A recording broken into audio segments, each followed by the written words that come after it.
નવસારીમાં કેબિનેટ મંત્રી નરેશ પટેલનું મોટું નિવેદન જે છે તે અત્યારે જોવા મળી રહ્યું છે। આદિવાસી વિસ્તારમાં કુપોષિત બાળકોની સંખ્યામાં 20 થી 30% સુધીનો વધારો જોવા મળ્યો છે। શિક્ષણનો મુદ્દો એક સામાજિક જવાબદારી પણ બને છે। તો ગુજરાત જે રીતે પ્રગતિ કરી રહ્યું છે એમાં કુપોષણનો મુદ્દો જે સામે આવે છે એમાં પણ આપણે ચોક્કસ બહાર નીકળી શકીશું। આપણા સહિયારો બધા લોકોનો પ્રયાસ હોવો જ જોઈએ કે 21 વર્ષની પૂરેપૂરી ઉંમર, એની પરિપક્વતા, એની સમજદારી એ જીવનમાં ખૂબ ઉપયોગી બને છે।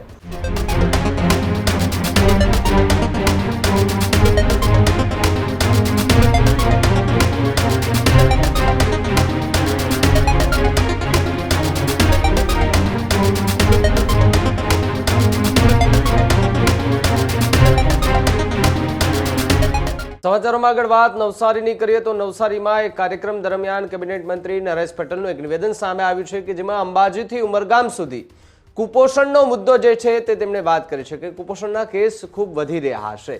ત્યારે નવસારીમાં કેબિનેટ મંત્રી નરેશ પટેલનું મોટું નિવેદન જે છે તે અત્યારે જોવા મળી રહ્યું છે। સાથે જ વાત કરવામાં આવે તો ઉમરગામથી અંબાજી આદિવાસી પટ્ટામાં કુપોષણની મોટી સમસ્યા હોવાની વાત સામે આવી રહી છે। આદિવાસી વિસ્તારમાં કુપોષિત બાળકોની સંખ્યામાં 20 થી 30% સુધીનો વધારો જોવા મળ્યો। સાથે જ હાલ યોજાયેલી એ ચિંતન શિબિરમાં કુપોષણના મુદ્દે પણ ચર્ચા થઈ છે તેવી વાત નરેશ પટેલે કરી।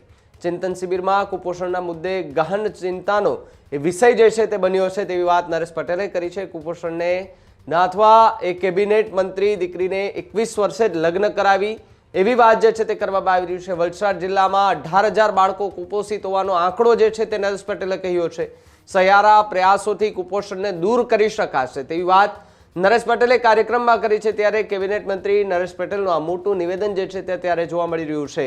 સાથે જ જે મુદ્દાને લઈને ચર્ચા કરવામાં આવી છે કુપોષણને લઈને, ન માત્ર આદિવાસી પટ્ટો પરંતુ ગુજરાતની અંદર કેટલાય એવા વિસ્તારો છે કે જ્યાં કુપોષણના મુદ્દાઓ જે છે તે ખૂબ ચર્ચાયા છે।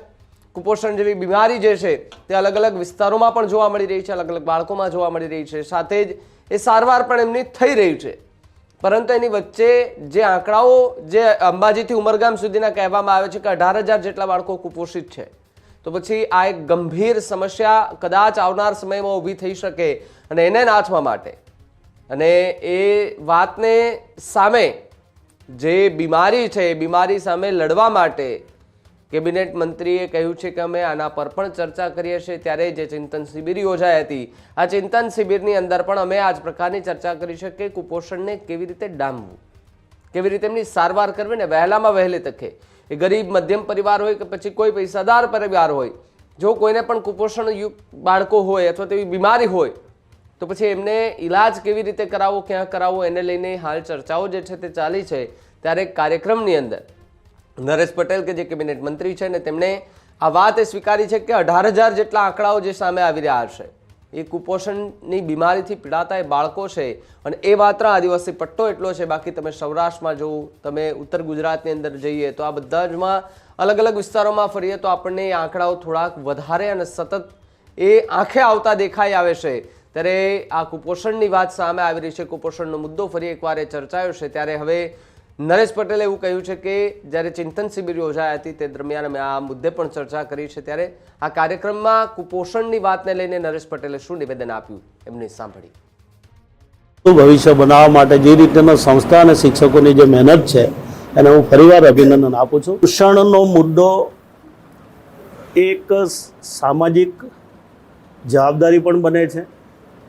સરકાર ગમે એટલી વ્યવસ્થા કરે, પોષણ માટે અનેક દાતાઓ મદદ પણ કરે છે, અનેક સંસ્થાઓ પણ સામે આવે છે, પણ હું એવું માનું છું કે નાનપણથી જ જો દીકરી દીકરાઓમાં અવેરનેસ આવે, એને સામાજિક અને શૈક્ષણિક રીતે પણ એને એ બાબતનું શિક્ષણ મળે, અવેરનેસ આવે એ માટે અનેક એના એક્સ્ટ્રા ક્લાસ થાય, એ પ્રકારની પણ કેટલીક સંસ્થાઓ વ્યવસ્થા કરે છે।